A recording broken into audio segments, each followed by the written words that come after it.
Olá, que bom que você caiu aqui nesse vídeo. Esse projeto é uma série de conversas para apresentar para vocês o tema da criatividade a partir da perspectiva de Luciano Braga. Mais do que isso, a gente quer que essas conversas elas destravem pensamentos novos na sua cabeça. Meu nome é Gabriel Gomes, eu vou ser anfitrião dessa jornada.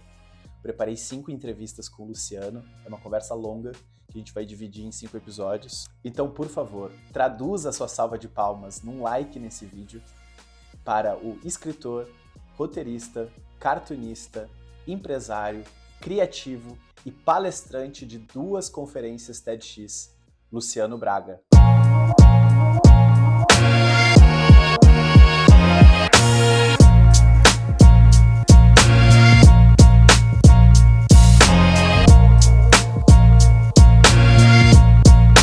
Cabeça feita.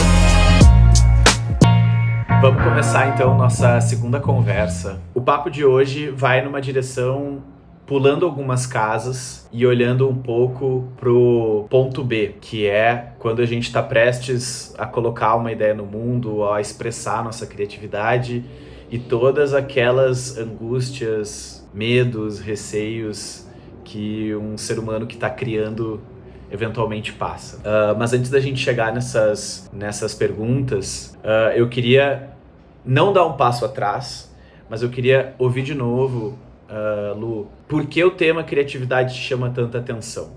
Né? Eu acho que são vários os temas que te chamam a atenção, tu é uma pessoa que estuda muito, lê muito, a gente já conversou muito sobre isso, mas o que te encanta na conversa sobre criatividade a ponto de querer escrever sobre isso, a ponto de querer produzir sobre isso, né? Tipo, é quase que uma meta, quase que um meta-processo, assim, não só ser criativo, mas também refletir sobre criatividade. Então a pergunta é, o que te encanta no tema de criatividade a ponto de tu dedicar tanto a isso?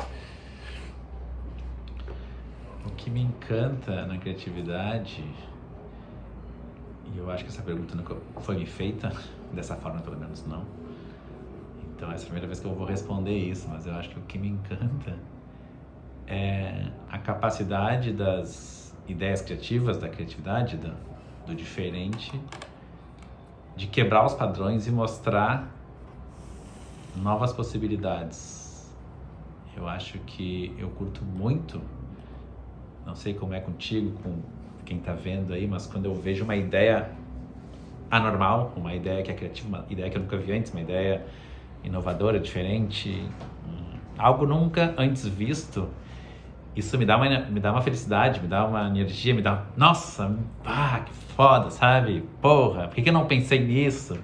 Sabe, era isso que o mundo precisava, sei lá, pode ser uma propaganda qualquer, pode ser uma coisa super importante. Eu tipo, a gente, sabe, isso tinha que existir.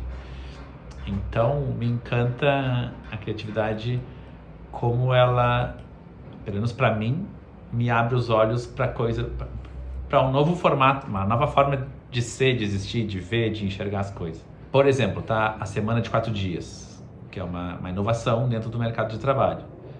É uma coisa para mim muito criativa. Por mais que seja, tu pode pensar, é besta, é só um processo. Não, para mim é criativo. É tu repensar a forma de trabalhar, repensar o trabalho, repensar a saúde das pessoas, a saúde mental, como o trabalho impacta nas pessoas. E isso tem impacto econômico, as pessoas têm mais tempo disponível para gastar o dinheiro que elas ganham. Então para mim é criativo em várias esferas. E ele, quando eu descobri esse conceito, mudou a forma como eu enxergo o trabalho, sabe? E me reacendeu uma chama dentro de mim de que, nossa, agora pode ser assim. Uhum. Então, a partir de então, eu nunca mais consigo ver as coisas como elas eram antes. Eu tenho essa informação nova. Eu acho que a criatividade, ela me encanta por isso, porque ela adiciona uma nova forma de ver as coisas. E sabe quando tu tem aquele desenho, o desenho aquele que tu pode ver um pato ou um coelho. Não, um pato ou... Pato, um coelho. Tipo, tu tá vendo um coelho. Quando tu descobre que tem um pato ali, tu não consegue mais não ver aquele pato. Passa a ser um novo desenho pra ti, né? Com 2 significados. Então, a criatividade é isso. É como um filtro, uma coisa que me faz entender que aquilo podia ser diferente, alguém foi lá e fez, ou eu fiz, e agora é diferente porque alguém fez. Sim. Então, me encanta... Eu não gosto, eu sou muito incomodado com padrões, com regras, rotinas que não são mudadas, que não são alteradas, que todo mundo entende como normal e segue sem pensar. E a criatividade acho que nos tira desse modo reativo, que eu falei acho no primeiro episódio, de só aceitar as coisas e elas ajudam a gente a enxergar como as coisas poderiam ser. Mas isso não quer dizer que tu não goste de pessoas que não são criativas. Tipo, Não. a criatividade, ela é algo que traz brilho, pelo que eu tô ouvindo, assim. É algo que te tira do piloto automático. Exato. E eu mesmo sou também, tem vários momentos do meu dia, da minha vida, que eu sou um piloto automático, que eu sou alguém que gosta do processo, que gosta do padrão, de rotina. A minha rotina é sempre igual, né? Eu falo disso, mas no geral eu faço as coisas sempre quase do mesmo jeito, que é engraçado até. Então, até minha esposa brinca com isso, né? Se ela me deixar sozinho, eu vou fazer sempre as coisas iguais, como eu fiz no dia anterior, porque eu gosto de rotina, mas isso não significa que eu não gosto de ser encantado por coisas novas, de quebrar as rotinas quando eu quero, né? Não que eu não tenha espaço para pensar diferente a minha rotina, mas no geral eu gosto de pessoas que não são criativas, eu gosto de não ter criatividade também no dia a dia. Funciona também. Tem uma questão da quebra do padrão, que é a surpresa, né? E aí eu acho que a surpresa, ela de alguma maneira aparece em vários pontos assim que tu traz. Eu acho que o stand-up comedy é um formato que traz muita surpresa, assim, da quebra de expectativa, a comédia. Como tu acha que essa quebra de padrão se manifesta nas coisas que tu aprecia criativamente? Porque tem uma coisa que é a criatividade artística, né? Do quadro, da escultura, da pintura, do desenho, da criatividade estética visual, digamos assim. Mas, pelo que eu discuto, eu sinto que tem um tipo de criatividade que te chama mais atenção, que é essa que provoca e questiona a maneira como as coisas são. Eu acho que talvez seja por isso que eu gosto de stand-up comedy, gosto de charge política cultural, assim, sabe? Que tá rolando um grande assunto na sociedade, que todo mundo enxerga daquela forma, aquele assunto. E daí vem um chargista e faz uma piada que faz tu reinterpretar aquele assunto, reinterpretar aquela situação. Né? Seja a guerra na Ucrânia, seja o depoimento do Bolsonaro, seja... Sei lá, ele consegue fazer piada e brincar com os personagens, com o contexto, sei lá, né? Existe muitas formas de fazer isso, mas geralmente eu curto muito esse trabalho de mostrar para o resto das pessoas talvez algo que elas não estejam vendo. Que eu acho que o stand-up faz muito isso, a comédia, algumas fazem muito isso. Ai, desculpa, que é um negócio. Acho que a comédia faz muito isso, o stand-up faz muito isso, tirinhas fazem muito isso, que é te tirar é quebrar a expectativa, né? Tu tá indo para um caminho acompanhando uma piada de stand-up comedy, né? Ela tem um beat, como eles chamam, né? Tem ali 2 minutos que tu tá contando uma história, que tu tá indo nesse caminho e no fim tem a virada, né? Que é uma piada, É o conceito da piada, né? Exatamente, que é setup punchline. E eu curto muito o punchline, a parte do punchline. A parte de tu pegar um setup, um contexto, uma situação, um caso e mexer completamente com ele no final a ponto de tu enxergar tudo aquilo de outra forma. Então acho que essa criatividade que me interessa, que eu gosto tanto, que cai no assunto comédia, que é comédia de quebra de expectativa, que é uma coisa que eu curto muito, né? Que é quando um filme, uma série brinca com os estereótipos e quebra eles. E acho que esse é o tipo mais interessante de comédia audiovisual que eu assisto, assim, que é bem isso que tu falou. Eu nunca tinha pensado, acho, sobre isso, mas a comédia da quebra de expectativa talvez é o que eu gosto e o que eu trago para as minhas tirinhas, que é o que eu trouxe. Comédia de quebra de expectativa, não, a criatividade de quebra de expectativa, porque os meus contos não são engraçados, mas eles têm quebra de expectativa. Sim. Eles são um assunto sério que no final geralmente tem uma virada no fim. Então, eu comecei a escrever conto de ficção na pandemia, que a gente estava com o assunto do novo normal, né? Existe um vírus que te faz ficar em casa. Ok, isso está dado. Daí eu comecei a criar contos com outros tipos de vírus. E se o vírus te fizesse ser obrigado a não ficar em casa? Como é que seria esse mundo? Ou o vírus te faz ficar parado, ou o vírus te faz tu não poder parar de trabalhar. Então eu comecei a brincar com essas diferentes expectativas sobre um vírus que a gente não conhece, mas que nos fez mudar de vida, que foi na época o coronavírus, que a gente tinha que ficar em casa. Então, isso eu acho interessante, é quebrar a expectativa de quem está lendo, de quem está consumindo, que é uma coisa que realmente essa arte de museu, essa galeria, arte de exposição, para mim não me toca tanto por causa disso. Ela tem quebra a expectativa, talvez para quem entende muito de arte, eu não entendo, de ver, esse artista, ele trouxe uma coisa que ninguém fazia na época, então ele quebrou a expectativa, mas tem que ter contexto e eu não tenho sobre arte. Então, realmente, ela não me toca tanto, me toca mais essa que me faz eu repensar como eu vejo as coisas. E aí tem uma questão que é sobre processo criativo, que a gente vai falar depois. Parte desse processo é conseguir reconhecer o que vai ser criativo ali, né? Eu sei que tu tem quase que um mantra, que é de pensar coisas ao contrário, pensar diferente, né? Se provocar nesse sentido. Como que funciona para ti esse processo? Então, depende do formato que eu estou fazendo, né? Depende da criação que eu estou criando. Se é que eu posso dizer isso, mas eu acho que quase sempre o meu trabalho é ir direto não, é buscar aquilo que nunca foi feito. Ou aquela forma de ver a coisa que nunca foi vista. Pelo menos que eu não saiba, que eu nunca tenha visto. Então, se eu estou pensando numa charge, eu estava esses dias com um insight que eu até mandei no grupo ali, um insight sobre dias sem reunião. Para mim, isso hoje, no nosso dia de trabalho corporativo, assim, um dia sem reuniões é uma dádiva. É um dia que tu pode produzir mais, focar em algo. Você tá de férias. Trabalhar tu tá com profundidade trabalhando em alguma coisa, em vez de fazer reuniões que às vezes, né, tu não consegue produzir nada. Assim. E daí eu fiquei pensando nesse insight, como é que eu enxergo esse conceito, um dia sem reuniões, que as pessoas geralmente gostam, e algo engraçado. Então eu saí escrevendo, tipo, um dia sem reuniões, como é que seria um dia sem reuniões?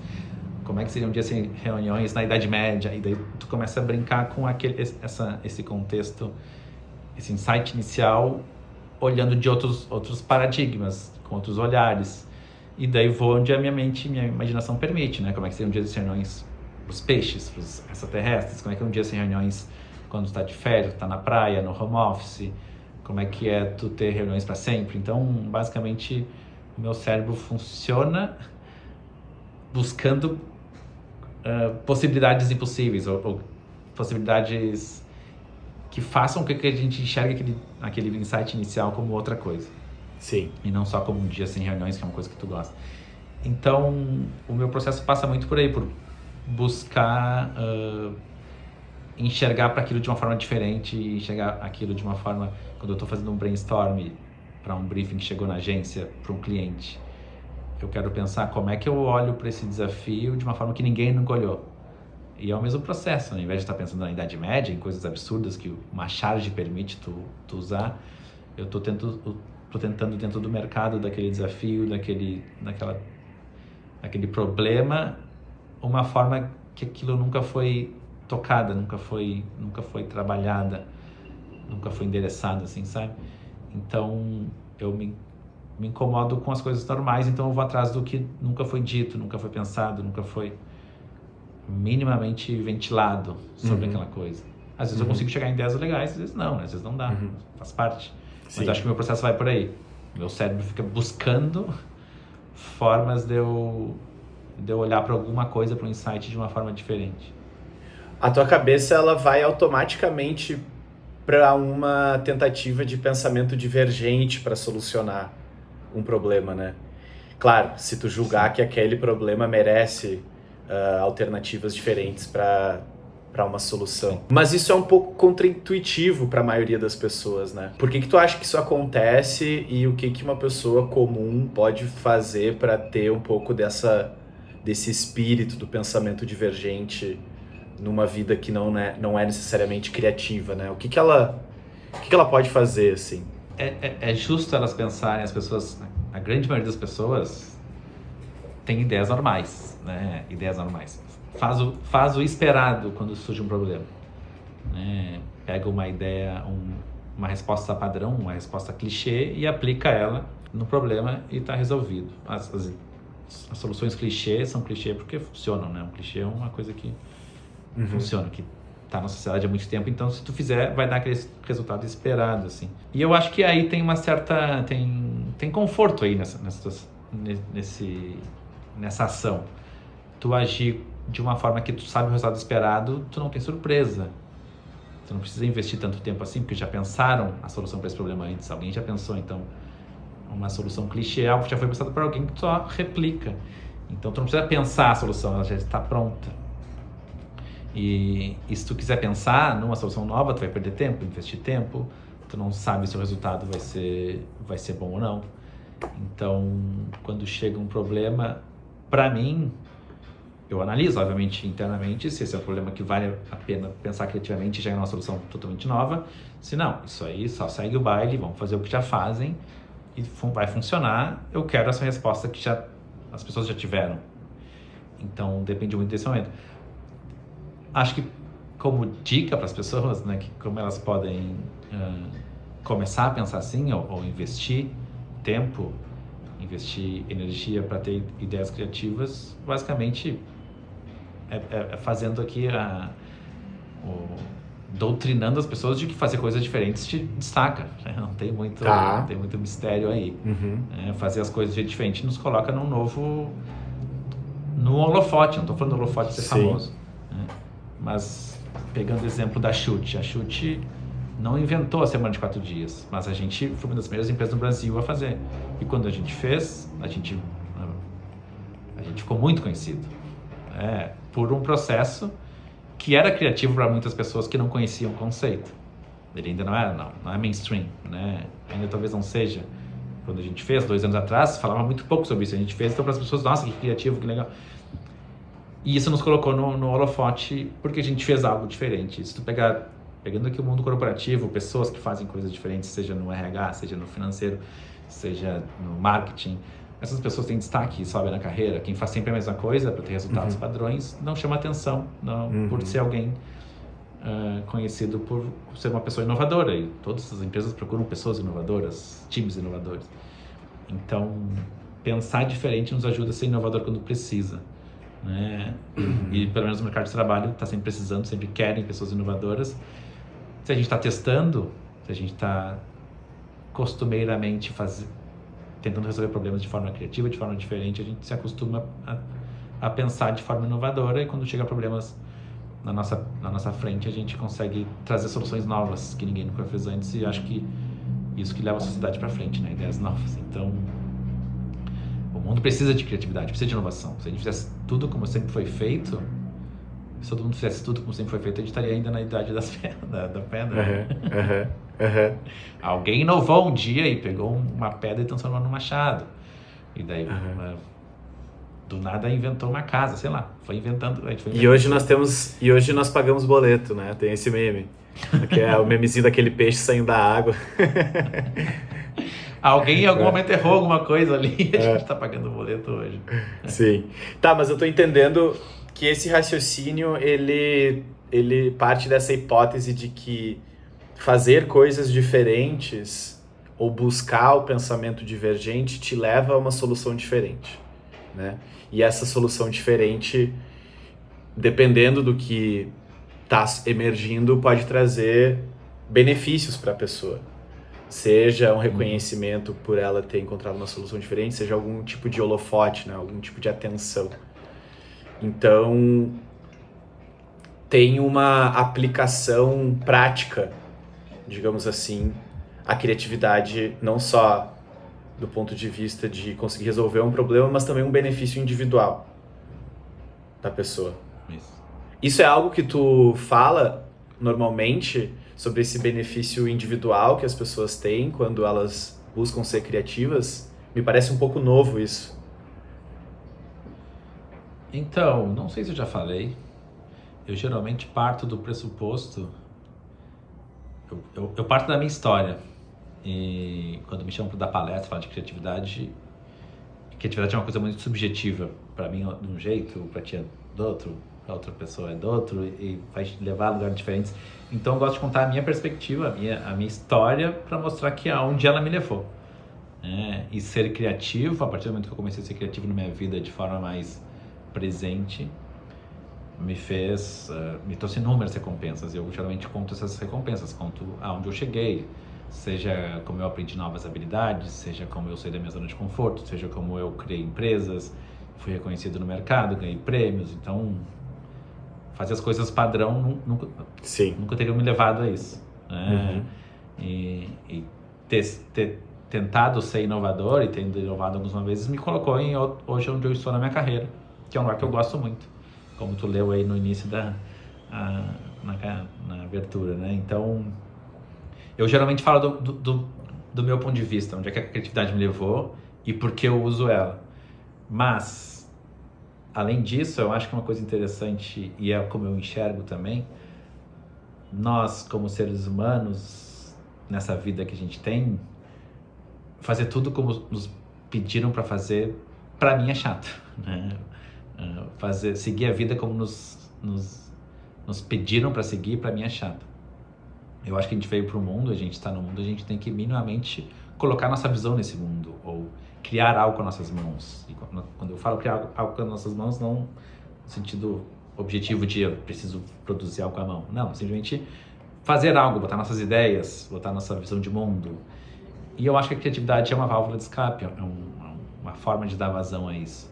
Seja num projeto paralelo, eu vou pintar aqui no meu tempo livre como o céu que eu estou vendo.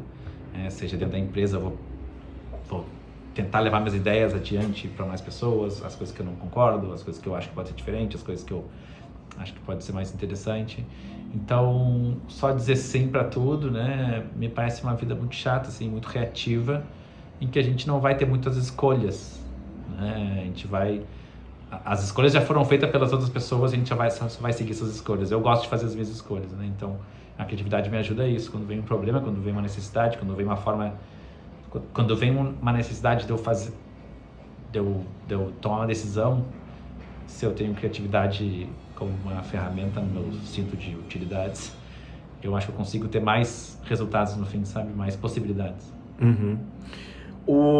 Cara, concordo muito e eu acho legal, assim, essa visão. Eu tô escutando muitas vezes a palavra reatividade como o piloto automático, né? Você não está agente da vida, você não está exercendo proativamente um esforço para alterar algo.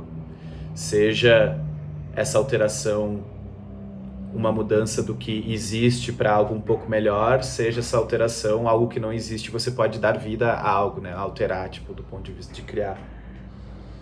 Mas tem um risco nisso. E as pessoas sentem esse risco. Elas sentem esse risco, né? Elas ficam presas a alguma coisa segura elas, assim. Dentro de tudo que tu já escutou, das tuas palestras, da tua newsletter, dos comentários, das tuas consultorias, mentorias e tal, o que tu percebe que são os maiores medos, assim, que as pessoas sentem na hora de criar, na hora de brincar, experimentar o novo, sabe? Nesse sentido do risco. Existe um risco ali que elas estão... Sim. É evidente, né? Talvez elas não consigam dizer qual é o risco, mas elas ficam travadas. Seja na hora de criar, seja posteriormente. Mas o que tu já percebeu de padrão nesse sentido? Eu percebo esse medo, né? E esse risco também. Eu acho que, sei lá, um deles é o medo do fracasso, de tentar algo diferente e não der certo e tu ter que voltar para o estágio anterior com o rabo entre as pernas. Para o ser humano isso é uma visão horrível, né? Tu fazer algo e não dar certo. A nossa visão sobre certo é muito errada, então isso eu acho que é um grande problema. Então tu empreender um negócio e daí falir ou ele não dar certo, nossa, parece que tu foi, sei lá, né? Parece que tu é um criminoso, é exilado da sociedade, assim. E não, tentou algo, não deu, faz parte, né? E eu sinto muito esse risco do fracasso. Acho que as pessoas não gostam de esse mito da perfeição também, né? Não só do fracasso de dar certo, mas fazer bem feito. As pessoas não querem não fazer bem feito, então elas têm muito medo do primeiro passo, porque o primeiro passo nunca é perfeito, bonito, bem feito. Então acho que tem muito esse medo de não vou fazer porque não vai ficar legal. Tem aquela questão, né, de a ideia da nossa cabeça. Alguém falou essa frase, eu não lembro quem, mas a ideia real nunca vai ser igual como a gente pensou, né? Então Platão. sempre há frustração no processo criativo. Foi Platão? O platônico, né? O amor platônico é a ideia de que na nossa imaginação tudo é possível, mas na realidade as coisas não se manifestam da mesma maneira, né? Tá, sim. Eu ouvi alguém já, frase mais mundo corporativo, assim, sabe? O que a gente concebeu, mentalmente o que a gente concebe, quando a gente bota no mundo, ele sempre vai ser pior. Uhum. Então a gente sempre vai estar frustrado quando a gente cria algo. Sim, né? sim. Quando eu quero criar quero criar esse cartão aqui. Né? Quando eu pensei esse cartão aqui, ele era mais legal. Quando eu fui imprimir, ele virou realidade, ele não está na mesma cor que o meu cérebro imaginou, então aí já tem uma frustração. Quando eu criei o celular, ele era incrível e alguma coisa não pôde ser feita. Ou quando eu fui desenhar uma tirinha, eu não consegui desenhar perfeitamente como o meu cérebro imaginava essa tirinha. Então eu sempre vou estar frustrado. Então isso nos impede de fazer coisas, nos impede de criar, porque a gente sabe, quando começa algo a gente percebe que isso está ruim, ou que não está como a gente imaginava, ou que é mais difícil de como a gente pensava, então a gente desiste. Então acho que isso é um outro risco que as pessoas enxergam, né? Um outro medo de não ficar bom, de não estar bom, de ser mais difícil do que a gente estava imaginando, ou não ficar tão bonito como o nosso cérebro imaginou. E eu acho que as pessoas têm vergonha no fim também, né? Uma coisa que eu percebo muito é ter vergonha. Vergonha de fazer, vergonha de botar no mundo algo, vergonha de botar sua voz. Aqui falando de um lado mais, talvez não artístico, mas um lado mais pessoal, uma criação mais pessoal, né? Tipo, fazer um cartão não é algo pessoal, né? Precisa de um cartão, alguém inventou um cartão de plástico, não fala sobre a pessoa esse cartão, né? Mas eu quero fazer uma newsletter, escrever um texto, eu tenho que falar de mim nesse texto. Esse texto fala sobre mim, esse texto são minhas palavras, então eu tenho vergonha de falar para as pessoas quem eu sou, ou me mostrar o que as pessoas vão pensar, tô aqui falando na internet, sabe, ou desenhando. Sim. Eu já pensei várias vezes isso, né, o que eu sou esse cara barbudo, né, o que eu, esse cara barbudo de 40 anos, tá desenhando na internet, sabe, tipo, já deu nessa época, e não deu, eu gosto, foda-se. Então, essa vergonha que às vezes nos trava, eu tenho, mas eu já aprendi a jogar ela para baixo do tapete. Jogar abaixo do tapete não, jogar ela fora. Não me importa. Tu leu o livro do Rick Rubin? Li O Ato Criativo. O Ato Criativo, ele fala no livro que a vulnerabilidade é o preço que a gente paga por expressar a nossa criação, né? Vulnerability is the fee. Tipo assim, esse é o preço que você paga por colocar suas ideias no mundo. E a gente sabe que as pessoas têm receio dessa vulnerabilidade, né? Toda vez que você envia sua newsletter, você está se expondo à crítica. Talvez você, como criador, passe a lidar melhor com a crítica à medida que você vai ganhando confiança na sua obra, mas a maioria das pessoas tem um desconforto muito grande com o fato de estarem vulneráveis à opinião do outro, né? É um pouco isso que você está trazendo, dessa vergonha, desse medo, é isso que tu sente também? Sim. É muito mais fácil tu comentar o post de alguém do que tu fazer a postagem, né? Porque a postagem é uma voz falando, e comentar por isso que tem muito hater e pessoa idiota na internet comentando bobagem, porque é muito fácil comentar, mas ela fazer um post explicando com suas teorias e seus embasamentos um assunto, ela não faz. Ela sabe fazer um comentário aleatório xingando seja lá quem e por quê, assim. Então, eu acho que sim, as pessoas têm um pouco de trava na hora de se expor, assim, de colocar suas ideias. Por isso, né? Eu já postei, sei lá, 100 e poucas newsletters, né? todas dão um medinho, tipo, será que eu falei uma bobagem aqui? Será que isso aqui faz sentido? No início era muito mais difícil, mas aí vai crescendo o número de seguidores, tu vai ficando... acompanha esse medo, né? Essa possível trava, assim, que eu já não tenho mais. Tipo, beleza, eu faço o meu filtro, faço um texto bom, né? Não falo qualquer merda no menos nada. Mas já não tenho tanto medo de postar, porque beleza, eu já construí uma reputação, já construí uma pessoa, as pessoas já me conhecem.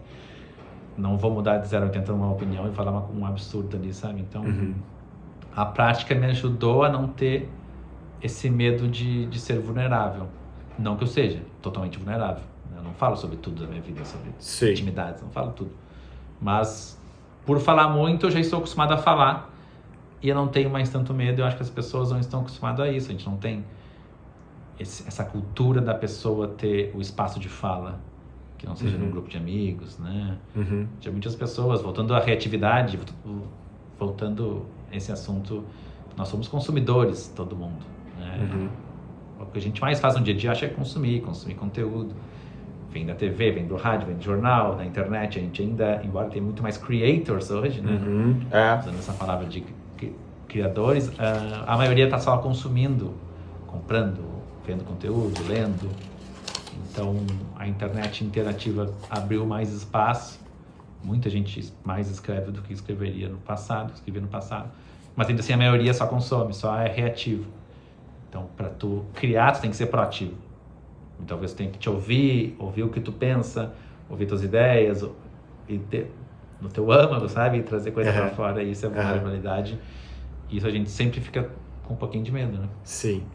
Atrás de ti tem um livro que tá aparecendo e chamando a atenção para mim, que é Show Your Work, que é Mostre o Seu Trabalho. E eu acho que o que tu tá trazendo de fala nesse sentido da proatividade, como oposto à reatividade, é um pouco isso, né? Das pessoas colocarem esforço em mostrarem para o mundo por que elas estão aqui, ou o que elas pensam, o que elas querem, o que elas sentem, o que elas veem. Como que esse livro se encaixa no que tu tá falando, assim? Eu acho que tem muita conexão, né? Tem muita conexão, sim. Acho que esse é um ótimo livro, e no primeiro dele, que é Hobby como Artista, uma das 10 dicas, eu acho que é Show Your Work, e dele transformou isso num livro, ou era algo parecido. Mas era de compartilhar o teu trabalho, né? E para mim, pode parecer Show Your Work como algo muito artístico, mostre a tua pintura, mostre a tua música, mas para mim é mostre quem você é e o que você pensa, né? E no sentido de vou pegar o megafone e falar para as pessoas o que eu penso, né? É meio que até no mercado corporativo, tipo assim, tem uma situação, tem um problema, dá uma ideia, sabe? Propõe algo, tenta transformar aquele espaço naquele espaço que tu acredita que tem que ser. Porque muitas vezes a gente está num espaço que tá ruim para nós, ou tá ruim para a empresa, tá ruim para as pessoas, e a gente não muda, a gente não faz nada, a gente fica seguindo os mesmos passos mesmas soluções que já criaram no passado e que não deram certo, mas a gente tem vergonha, tem medo de fazer algo diferente, de propor algo diferente, de propor uma dinâmica, uma nova rotina, uma nova relação de trabalho. Então, eu acho que o que eu estou falando é no sentido de se incomodar com as coisas e tentar pensar soluções legais, né? Se incomodar com as coisas. Se todo mundo no mundo fosse mais incomodado, eu acho que a gente tinha resolvido coisas há muito tempo atrás. Como é que as pessoas não se incomodam com um morador de rua, né? Pessoas em situação de rua? A gente se incomoda, a gente não gosta. Não, se a gente se incomodasse, a gente já teria resolvido. Porque a cidade, pegando a porcentagem de pessoas que vivem em situação de rua numa cidade, geralmente é uma porcentagem muito pequena. Como é que a gente não resolve isso, sabe? Às vezes as pessoas não se incomodam, não querem resolver, não querem mostrar o seu trabalho, sabe? Elas querem só seguir padrões que já foram estabelecidos, serem reativas.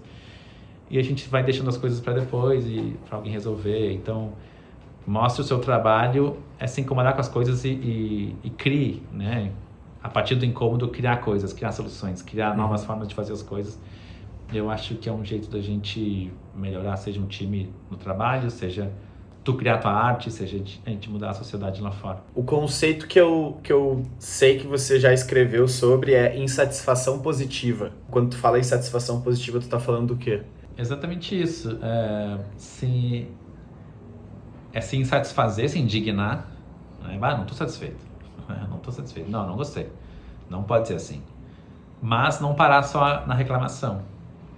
Então, e é uma frase que a gente falou muito já na vida, né? A melhor forma de reclamar é fazendo. Então, tu reclama, tu se indigna, tu pode ser chato e apontar o dedo e levantar a mão e tipo, não gostei disso. Mas tá, e aí, o que tu faz com isso? Né? Então, se a tua rotina tá um saco, tu não consegue ver teus amigos, tu tá triste, tá sozinho, tá aí, o que tu vai fazer com isso? Tu vai só reclamar, que saco, não tenho mais amigos. Ou tu vai fazer algo, né? No trabalho alguma coisa te incomoda, tu vai só reclamar, se é aquela pessoa que só reclama, ou alguém que vem com uma solução. Gente, pensei nisso aqui para esse problema, o que vocês acham? Vamos discutir sobre esse assunto? Ou não tem solução, vamos conversar sobre? Tu cria uma agenda que as pessoas participam e podem falar e vocês pensam uma solução. Então é isso, pessoas em situação de rua. Que saco, né? Vi mais moradores de rua na cidade. Tá, e daí? O que a gente faz com isso? Então, é uma insatisfação positiva porque ela não fica só no negativo. Ela serve para mudar as coisas, para levar as coisas para frente. Então, ela é positiva, ela agrega, né? Uma indignação que agrega porque é uma indignação que vem com ação junto. Sim, não é a insatisfação só a reclamação, ela é uma insatisfação que traz ação propositiva, né? Quando tu estava falando sobre a ideia de que quando a gente imagina algo e a gente vai olhar o que a gente fez na realidade, ele tá pior, né? Ou não tá do jeito que a gente imaginou, a cor não era a mesma, a gente não conseguiu expressar o que a gente tinha pensado da melhor forma possível. Nosso, sei lá, se é um desenho, às vezes a nossa mão não consegue fazer o desenho do jeito que a gente queria, se é um texto, às vezes a gente não consegue achar a palavra. Tu falou assim, né? Sempre que eu coloco na realidade eu sei que vai ser pior. Isso, de certa forma, é um pouco libertador também, se você parte disso como um fato. A ideia do perfeccionismo trava a maioria das pessoas. Muita gente acredita que se for perfeito, logo a chance de ter crítica é menor. Então eu tô menos vulnerável se for perfeito, né? Mas não existe essa perfeição. A ideia, na realidade, vai sair diferente do que você imaginou. Minha suposição aqui é de que talvez isso possa ser libertador pro criativo, pro ser pensador, pra pessoa que tá a fim de fazer alguma coisa, mas tá travada. E aí me vem a palavra desapego. Como que o desapego aparece assim na tua cabeça? Tipo, qual é o espaço que o desapego precisa ter para que algo vá para frente de fato? O desapego é importante. Depende do nível de insatisfação que tu tem de fazer algo ou não. Eu acho que o nível de desapego ele vai te permitir fazer mais coisas ou menos. Eu já fui alguém que era muito apegado. Já fui uma pessoa muito apegada nas minhas criações. E com o tempo, eu só percebi isso depois, olhando para trás, eu percebi que ela estava me travando. O apego de fazer bem feito, de como eu enxergava as coisas, me travava e as ideias paravam na gaveta. Então, para dar um exemplo, né, a gente pode depois botar na tela até as minhas últimas tirinhas que eu fiz como Braga Comics. Eu fiz quase 100 tirinhas, elas tiveram uma evolução de desenho muito fácil de perceber, era muito tosco e ficou muito melhor no fim. Mas esses tempos eu queria voltar a desenhar e a minha última tirinha era minha referência, tipo, tá, ou é essa tirinha aqui, ou é melhor, né? Não posso fazer algo pior agora, não posso fazer um desenho mais tosco. Só que daí eu tinha ideias que eu não conseguia desenhar, que eu não sabia desenhar, que eu não tinha a habilidade que eu queria para desenhar como eu queria. E a minha esposa até me ajudou muito a desapegar, tipo, o que é mais importante, a ideia ou é o desenho? É a ideia. Tá, então azar do desenho. O desenho tem que ser o mais simples possível para que tu consiga jogar a tua ideia pro mundo, né? E deu, interessante, acho que sim. E daí eu voltei, né? O que é muito estranho, geralmente no artista tu vê cada vez ele mais refinado, assim. E para mim, acho que foi uma libertação. O André falava que tu usou, foi libertador. Eu voltar a desenhar, e daí tem a última charge que eu fiz, já é uma coisa, tu pode dizer que é tosco, né? Mas para mim a ideia é mais importante que o desenho. Então eu consegui me desapegar do trabalho manual. E esses dias eu conheci um artista que eu fiquei ainda mais desapegado. Eu postei só uma charge, né? Eu voltei a desenhar charges, então postei uma e a minha ideia é ir postando mais ao longo do tempo, assim. E eu vi um artista que ele faz tipo um dump, né? Ele posta vários desenhos dele. E eu achei isso interessante porque quando tu posta vários, tu não dá um holofote só pra um. E daí tu pode postar uns que não são tão bons. E eu tava muito apegado à qualidade. Não, se eu for postar um, ele tem que ser muito bom. Mas daí eu vi esse artista, se ele tá postando 10 por vez, 5, 7, 10 por vez, talvez nem tudo ele tá realmente satisfeito que é perfeito. E eu realmente tenho ideias que não são perfeitas, mas que eu acho que ainda assim são legais. E que eu não tenho mais pra onde ir, eu já esgotei as possibilidades. Então eu vou começar a postar agora, né, falando de Instagram, em galerias e não uma charge só. Galerias com várias. Vai ter umas que eu gosto mais, outras que eu gosto menos, mas são todas ideias que eu acho que estão prontas para ir pro mundo, assim. Então, desapeguei num outro nível. Talvez exista mais um nível no futuro que eu consiga desapegar para fazer mais. Porque, no fim, o problema, a questão é, eu tenho muita ideia guardada que eu não tô conseguindo fazer por medo, por achar que tem que estar perfeito e tal. Então, acho que o desapego ele nos ajuda a lançar ideias pro mundo. Em outros setores, em outros mercados, em outros lugares, acho que é a mesma coisa. Se a gente ficar pegado a só contar para alguém uma ideia quando ela for genial, ou pensar um processo só quando ele for genial, a gente está perdendo chance, talvez, de mover as coisas, né? Às vezes a gente tem uma ideia que não é perfeita, a gente conta para alguém, a pessoa sugere algo em cima e isso fica muito melhor. E as coisas vão para frente. Então, eu acho que o desapego é importante. Eu não sou 100% desapegado, eu tenho meus padrões. Mas eu percebi ultimamente, quanto mais eu desapego, e até nos textos de newsletter, quando eu não fico criando muita coisa no texto, quando é um texto mais real, mais descarrego de ideia, as pessoas se relacionam mais, porque é uma história real, uma história mais não formatada. Porque daí eu trago referência, não é um texto que tem referência, tem um monte de voltas filosóficas, né? É uma coisa mais real que às vezes não tem muita até conexão uma coisa na outra, mas chega onde eu quero chegar e as pessoas entendem esse texto. E eu acho que tem muitos escritores e escritoras na internet que tem um texto mais vida real, sem muita edição, e que bom por ser assim. Então me parece que tem um desapego também aí para tu conseguir fazer o negócio, e ao fazer com desapego as pessoas gostam mais, porque é uma coisa mais... Elas podiam ter escrito isso também, sabe? Sim. A última que eu vi aqui é da professora. Professora, você poderia falar na velocidade 1.5? Esse é o paralelo que eu quero fazer. Tipo, essa que eu te mandei é a minha última mais bem feita, vamos dizer assim, sabe? Então, o meu desenho hoje está muito mais tosco, vamos dizer assim. Acho que me ajudou muito a fazer em menos tempo. Eu fiz essa charge, eu fiz em meia hora. Uma tirinha eu levava 4. Como é que eu coloco na minha rotina? Meia hora é muito mais fácil do que colocar 4, né? Total. Eu sei que tu curte muito o Dahmer também, né? Gosto bastante. E aí a lógica do bem feito, tosco, qualidade estética, é aí que tem esse blur, né? Porque o que é tosco e o que é linguagem da pessoa. Sim, o que é refinamento, né? Eu falei sobre refinamento. Tá menos refinada, mas talvez esteja mais. Porque tá... Refinamento, às vezes, é tu passar uma ideia com o menor número de coisas possíveis, né? Então, eu acho que o Dahmer não é tosco, é muito irado o que ele faz, é muito bem feito, né? Mas ele me inspira, tipo, é só uns 5 traços, às vezes, o negócio, assim, e tu entende que é uma pessoa. O Dagson, que é o cartunista islandês que eu gosto também, é boneco de palitinho. Então, isso me inspira a dizer, tá, beleza, não preciso, talvez... Eu não sou muito bom desenhista. Talvez eu demore muito para ser, porque eu teria que fazer cursos e tal. Então, vamos trabalhar com o que a gente tem. O que eu tenho é isso, sabe? Porque no colégio não me deram um espaço para desenhar, como a gente falou no episódio primeiro, o meu desenho hoje é ruim. Então, não significa que eu não posso desenhar. Significa só que eu vou usar a forma como eu tenho para fazer, para conseguir chegar no meu objetivo, que é passar a ideia no fim, né? Passar a piada. Sim. Mas, voltando à ideia do é libertador, eu acho que isso para muitas pessoas é importante de ouvir.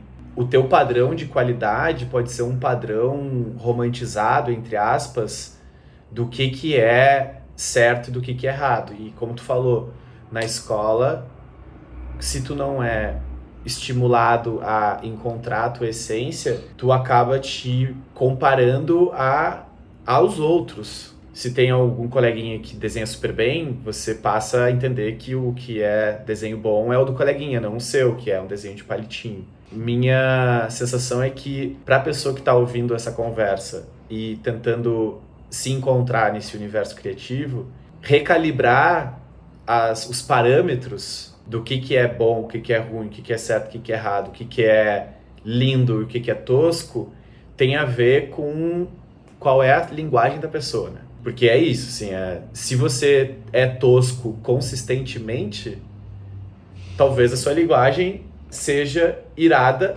pela tosquice. Sim. É um pouco, né? Não sei se tu pensa da mesma forma, mas eu acho que é um pouco isso, sim. Sim, tu cria tua voz, né? Teu jeito de falar aquelas coisas. E a gente falou 2 aqui, mas existem muitos artistas que é a simplicidade que é o principal, né? Essa, entre aspas, tosquice é a voz dessa artista.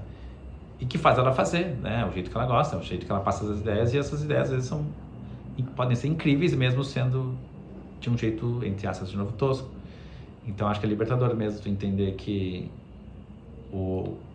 a visão de perfeição é diferente de uma pessoa para outra.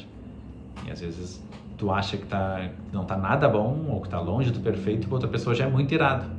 Porque tem isso também, né? As pessoas querem fazer e elas invejam quem faz.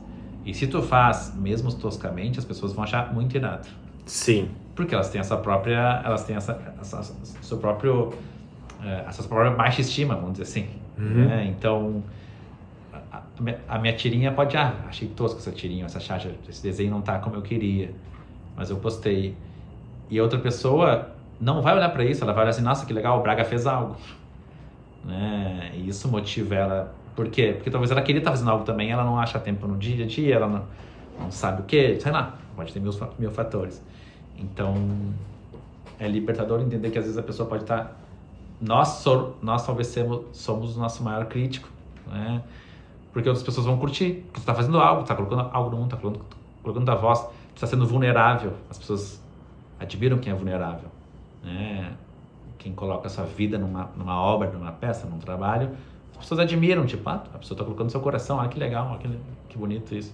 Porque elas queriam tá fazendo isso também, elas admiram porque elas talvez não conseguem fazer isso. Então esse medo dessa perfeição, do que o outro vai pensar, é muito sobre o outro, né? Sobre o que o outro vai pensar. No fim, eu acho que nos trava muito, assim. E é libertador entender que talvez só nós estamos preocupados nesse nível de apego, né? Pra gente começar a encerrar essa segunda conversa, eu queria falar um pouco sobre quais são os teus gatilhos mentais ou as tuas notas mentais para atravessar esses pensamentos autossabotadores, né? O momento de apertar o publish da newsletter ou de postar a charge no Instagram ou de, enfim, fazer uma intervenção na rua. Enviar newsletter. O que tu te lembra, assim, tipo, não, pera, volta. Isso, eu preciso lembrar que isso é 2 pontos, bullet point 1, tarará, bullet point 2, tarará. Então, por isso, pá, apertou, enviou a newsletter, publicou a imagem, fez o cartoon. Quais são os teus gatilhos mentais, as tuas notas, para não te travar no lugar do medo que muitas pessoas podem sentir? Ótima pergunta. E esse processo hoje já está internalizado em mim. Tá. Por já ter feito muitas vezes, muita coisa. Então, hoje, acho que não vem esse disclaimer. Tipo, não faça isso. Cuidado, sabe? Esse disclaimer já não aparece mais na minha mente, porque, tipo, tá, beleza. Fiz até hoje, por que não vou fazer isso, sabe? Fiz tanta coisa já tá. Mas consigo lembrar de quando aparecia.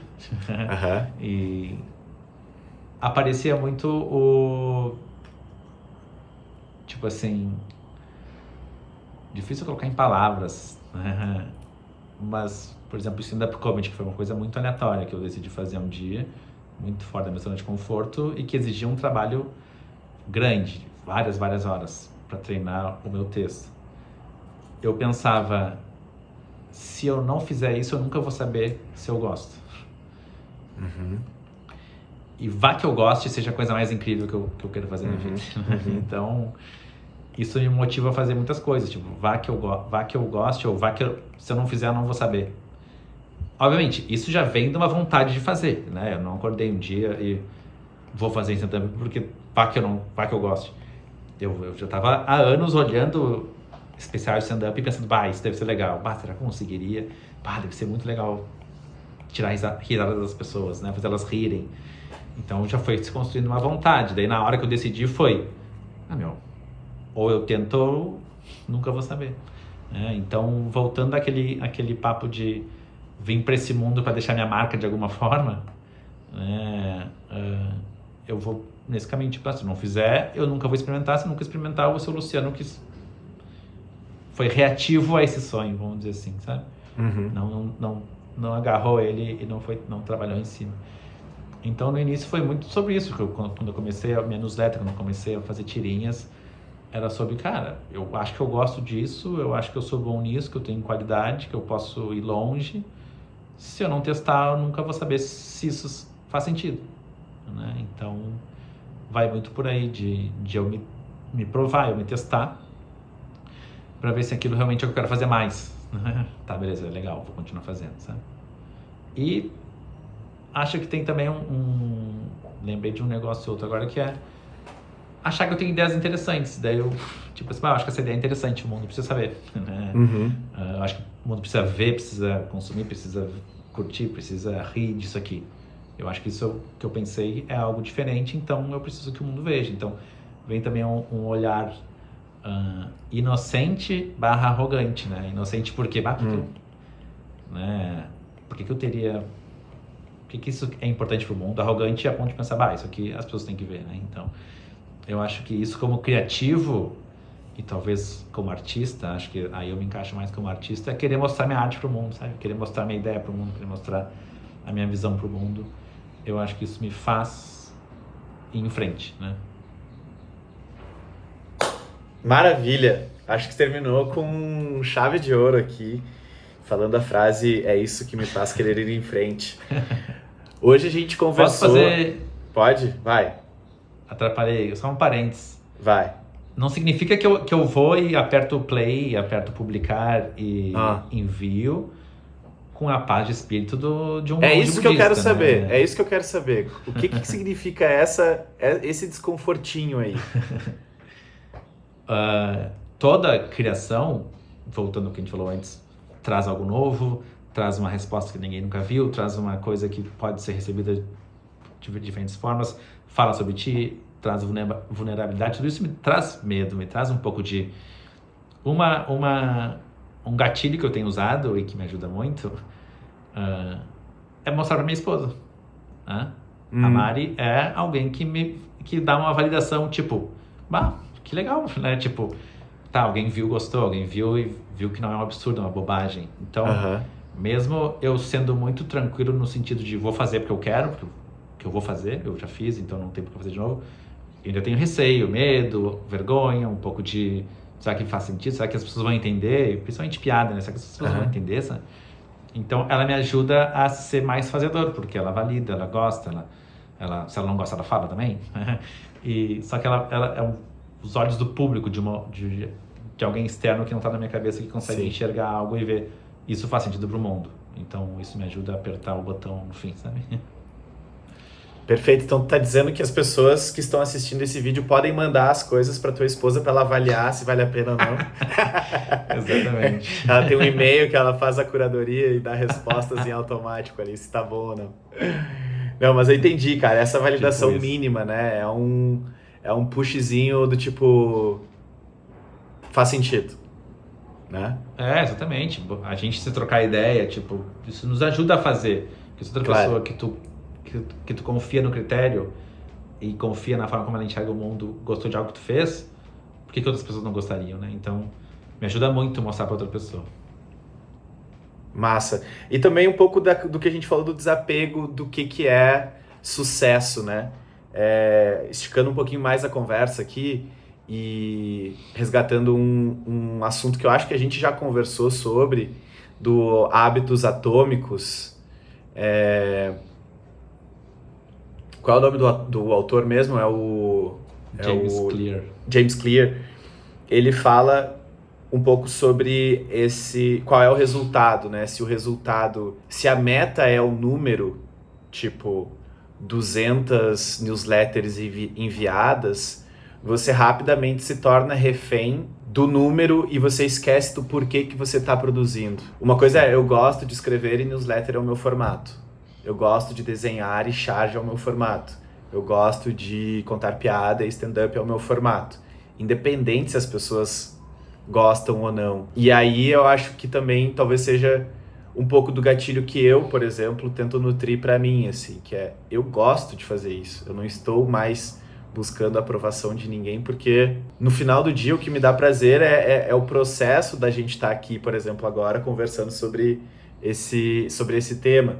Se vai ter 15 visualizações ou 2.000, pouco importa, porque agora é sobre o processo de produzir algo, né?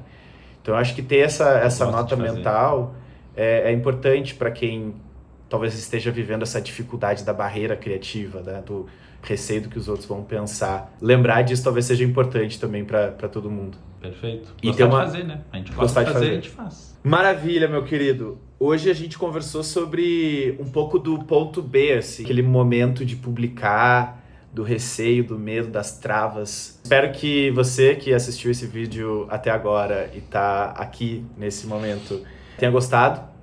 Eu peço que você traduza a sua salva de palmas para essa conversa em um like para esse vídeo. Um beijo, muito obrigado. E Luciano Braga, mais uma vez, obrigado pelo teu tempo e por compartilhar essas reflexões maravilhosas com a gente.